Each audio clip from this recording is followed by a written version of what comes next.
I want to clarify this before we get started with this video. This is supposedly Frank O'Connor on a Facebook post that wrote this. The only reason why I'm saying this is unconfirmed, even though Sean W says it was confirmed, even though multiple people who have reported on this says it was confirmed, is because the one person who actually said and was surprisingly cautious about saying, if this is not actually Frank O'Connor, I will take down my video, and that was GLL. It says, I'll regret this, I'm sure, but myself and folks working on appropriate or relevant parts of the game and extended franchise read all valid criticism, even unconstructive criticism, complaints, and critiques. If there's actionable, valid concerns in there, and they're not just, I hate this, then we'll read those too. I will say that if you have a complaint about something that you actually want or think could be improved or might be addressed, it's certainly more efficient to not swaddle it in angry rhetoric. It won't be ignored unless it's incoherent or it doesn't have any points or issues in it. I think that first paragraph is a big, well, duh. Yeah, we know that the best kind of criticism is constructive, valid explanation as to why.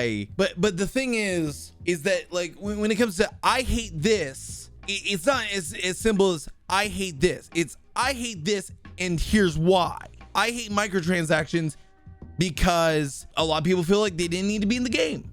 There's a lot of people that feel I would rather pay $60 for a complete game than microtransactions and so on. And there's a lot of people that, again, the free-to-play service, the games as a service model, unfortunately continues to have the bad reputation of, if it's games as a service, you're going to get the shit end of the stick. There's been games as a service games that have been done by small companies that have been done well. And unfortunately, we're not seeing that when it comes to AAA publishers. And honestly, I think 343 is one of those companies that have done it the least successful, because at least with other companies, like, again, I gotta make this an example as another game that I play that's a games as a service, Apex Legends, they continue to improve quickly. They update quickly, they adapt quickly. The reason why people have a problem with Halo Infinite's model is because it seems like not even the developers have a clue of what is gonna happen or what they're gonna do. They just know they gotta do something. Let's continue on, but that paragraph was more like a, yeah, duh, we know that we can't just leave it blanket. It has to be constructive. It has to have some context to it. Yeah, I'll continue. I just want to say that while it is a no duh kind of statement, like no shit, shitlord, right? Yeah. Or not shit. No shit, Sherlock, right? The problem is, I kind of like the name shitlord. It kind of fits him. Yeah, it's a no duh moment, but at the same time, I think it needs to be said. It's one of those, like, it's obvious, but it isn't obvious to a lot of people. Yeah. You know what I'm saying? Yeah. It's one of those cases of, it should be clear, it should be apparent, but sometimes you gotta state the obvious because people can be a little bit slow or get too caught up in what they're typing and forget to actually put in the criticism they're actually aiming at, and it just becomes a fuming rage. Right. And, you know, I think we've all been, like, guilty of that. You know, we've all had moments of that. I've had tons of moments of that. And sometimes I say, I hate this, and I explain why. But sometimes I say, I hate this, and I just, like, I have to move on. But the one thing I will say is, when it comes to Infinite, I think there's been a lot of more constructive criticisms than just blanket, I hate this statements. So go ahead and read the second paragraph, and then I'm gonna pull something up as soon as you're done reading this. But go ahead. I'm not a game designer or an engineer, so when I see complaints about balance, weapons, netcode, bugs, etc. that are aimed at me, my responsibility is to make sure it's constructive, detailed, or clear, even if it's loaded with swears and frustration, to make sure that that thing has been noted and seen by the right people, and it invariably has. This is actually something that GLL brought up, and back whenever I first started having back and forth with him, he brought up this valid criticism that Frank O'Connor is not a game designer, because a lot of that's a confusion that a lot of people have, that because Frank O'Connor was one of the original people that got pulled into Halo, you know, in 343 whenever Bungie dipped. What he is, I'm going to show this real quick. This is Halopedia or Alpha Halo or whatnot. So this isn't the best source. I'm not gonna lie, but This is what it says about Frank O'Connor. Frank O'Connor, also known as Frankie, is the franchise development director for the Halo franchise at 343 Industries. Previously, he worked as a content manager for Bungie. He was the primary writer of the Bungie weekly update throughout the production of Halo 2 and Halo 3. Back at Bungie, he was a community manager. Now, he's just a glorified community manager with a fancy title. And you know, he says a lot of people direct their criticisms and their info at him is because, I hate to say this, Frankie, you're a public figure. You're a blue check mark. You're someone the community recognizes. There are names that when you really think of Halo and 343 Industries, at least modern Halo, these are the names that pop up. Bonnie Ross, Frank O'Connor, Unishek, Sketch, and Postums. The thing is they aim it at you, and I'm sure those other people are tagged in those same tweets that get aimed at you because you're the people that they see as the public figures of Halo. Let's go ahead and let's head into the next paragraph that starts with, "It's frustrating." It's frustrating for players when it seems like nobody is paying attention, let alone responding, but that's never true. We can't respond to everything, and pushing off often competing suggestions or complaints without actually addressing or meaningfully updating information is worse than silence. But silence does not and has never meant obliviousness, and designers, artists, producers, etc. are seeing this stuff and usually working on some aspect of it, and working hard. I don't think anyone expects every comment and everything to be responded. That would be a ridiculous notion to think is going to happen. I think that it feels like to a lot of people, unless you're in that inner circle of known community members, or that you are in good graces with certain members of the community team or the Discord server or whatnot, you don't get any kind of interaction. Even if your criticism is as tidy and clean and well put together, it seems like it gets either ignored, or unless it's brought up enough and pushed, it takes forever. And when it does get addressed, it gets vaguely addressed in a blog post. They can see it, they can choose not to do something about it. They can choose not to forward it to the proper channels. That's what I mean by deflecting or bouncing it off. Well, they can see it, yes, but I think how this works is when it comes to feedback, the reason why they say put it through the proper channels is so it can reach basically like sure, devs or artists or whatever can see these criticisms, right? Because as you say, they're everywhere. I think in order for them to actually do something, they actually have to come from an official channel, which is why you say, route your complaints through here so we can put them through here.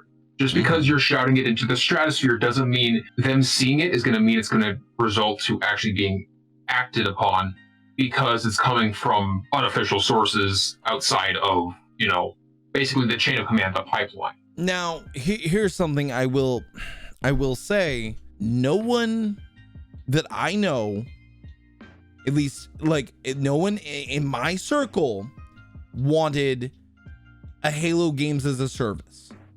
No one wanted a battle pass. No one wanted microtransactions. What we wanted was a complete polished game that had a progression system. Again, one of the things that they brought up back when this game was in development was, if you were a fan of Halo Reach's customization, you're gonna love Halo Infinite. And when you get to Halo Infinite, you're just like, I want to go back to Halo Reach, because yes, it's fancy, it's pretty, but it's missing a lot. But let's go on and move on to the next one, which starts with end results. End results, cadence, timing, and delivery may never live up to the ideal, but the community and audience is never being ignored. All the folks working to make the game and universe are doing so with all their hearts, effort, and passion, and they are listening always. I agree with that. I feel like this has been a long-standing issue with gaming, notably, even though it's not limited to that. And we've discussed this before, the concept of overhyping something and having expectations overshadowing what is possible with reality. And I think reality is one of those cases of like, there's realistic expectations and then there's reality of what you get, which are not the same thing. We had realistic expectations for Infinite. What we actually got is more realistic to what was capable of being delivered. It's one of those cases of yes, your expectations can be here. Like, it's I hard disagree to... on that statement. Here's my thing, right? Let me finish. I'm not saying that something like Halo 3 is unrealistic expectations, but relative to like the situation of development and other strings that are being messed with, there's some stuff that's not going to get through that. So the reality versus the expectation, right? The reality of season 2, from what I can tell, is going to be immensely underwhelming. And there are people who are saying it's going to be the savior of the game. I don't think it is. No, not at all. I think we're looking at earliest season 4, possibly season 5, before we start seeing real change. I say 2023. I say mid 2023 is when we're probably going to see like actual, like, again, like, sadly, I hate to say this, it's turning into another Halo 5 situation where it's like, gotta wait 6 months before you really see the good shit. My opinion on why this is actually lines up a little bit with what some of you may have heard of what Fabian said. He thinks the game's broken at its core. 10 years says otherwise. There's one thing about that, and it's like, there's always execution issues. Yes, that's true, but that doesn't necessarily mean they are incompetent. There's a lot more things that can mess with, like, a group's competency is tied to your management, as someone who's in a management position would probably know. And then there's always the case of people getting cycled in and out, and then don't even get me started on the contractors. Here's the thing I'll say about this, okay? Respectfully, Nextzilla does bring up a point. They've been at this for 10 years, and it hasn't been rough start, getting better. It's rough start, getting worse and worse and worse, less and less and less. Issue. My whole thing, right, is if there's issues at the top that are hindering the forward momentum, nothing they're doing in the trenches is going to help. If the commander's incompetent, no one underneath you is going to question that. They're going to say, okay, yes, sir, I'm on it. After 10 years, you have to say something is being incompetent. I don't think it's the devs. People pin it on the devs, the people actually building the game. I think it's management. I think it's people who are actually in charge of making all the calls. Okay, I think it's them murking this. So it's the 343 management, the people have been there for 10 years in the upper echelon. Now, I'm not talking the devs. I'm not talking the people in the art department. I'm not talking the coders. I'm not talking those guys. I'm talking the people that are managing the project. And we've seen that. This is something where we can get onto a natural topic instead of repeating ourselves. It may not even be incompetence. Like, that's the other thing, right? It may just be a complete and utter conflict of where they want to go. You know the saying of playing the corporate game will screw over all the workers and the product as well? Yeah. If that's the case, then I wouldn't be surprised if that's what we're looking at. But yeah, if you want your points heard, just be clear, concise, and give examples. By all means, be polite. I prefer that. Most people looking for feedback on something they want to improve would, obviously. But if you're angry, hate something, and want to vent, don't want to be constructive, well, go for it. We all do that somewhere and about something. People have explained multiple times what they're willing to spend their money on. A complete game that has a full package and maybe DLC. And here's the thing, and I keep hearing people say, well, map packs were bad for the community. They basically limited players. Yeah, they did. You do have a point there, but you know what they also did? They kept quality control. You know what's funny is after Bungie came out with their first map pack for Halo 3, and that got a lot of backlash. When they came out with the legendary map pack, they did a lot better work, and they turned the heroic map pack free.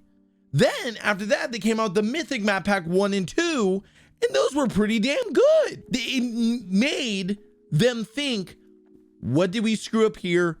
Where do we need to correct this? What do we need to do right by our consumers? When it comes to the idea of clear, concise, and give examples, people have given you examples of what they're willing to pay for. Like I said, they're willing to pay for a $60 game if it's complete. You haven't done that once. He says, just try not to attack each other for not agreeing with each other and try to be nice. Meanwhile, we'll try to filter that and keep working to make things better, always. Okay.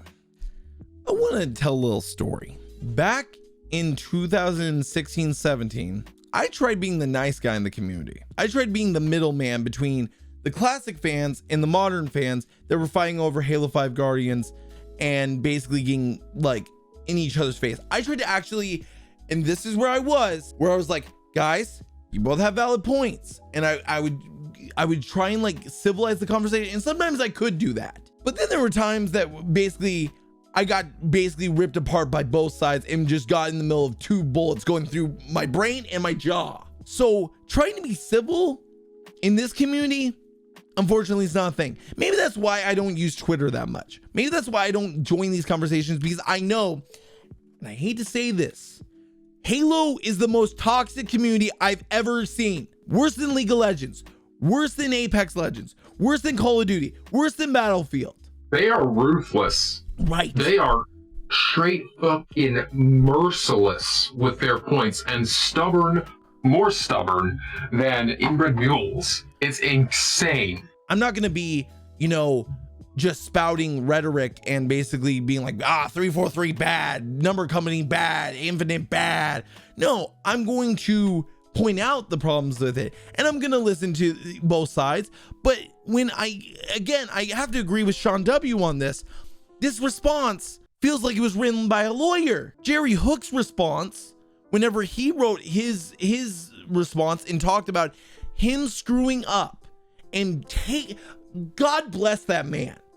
Jerry Hook, he's one of the good ones. He's someone you want representing your company, because when that fuck up happened about the communication between him and the marketing team for what belonged in the battle pass and everything else, he came out front and center and said, it was my mistake, my responsibility.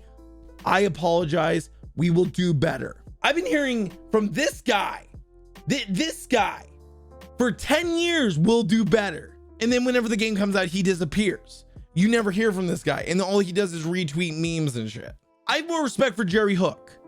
I have more respect for some of the developers that don't have blue check marks or huge followings that are passionate. I don't have respect for the community managers and the management of 343 Industries that continue to just try and lead people by the nose and say, it'll be okay.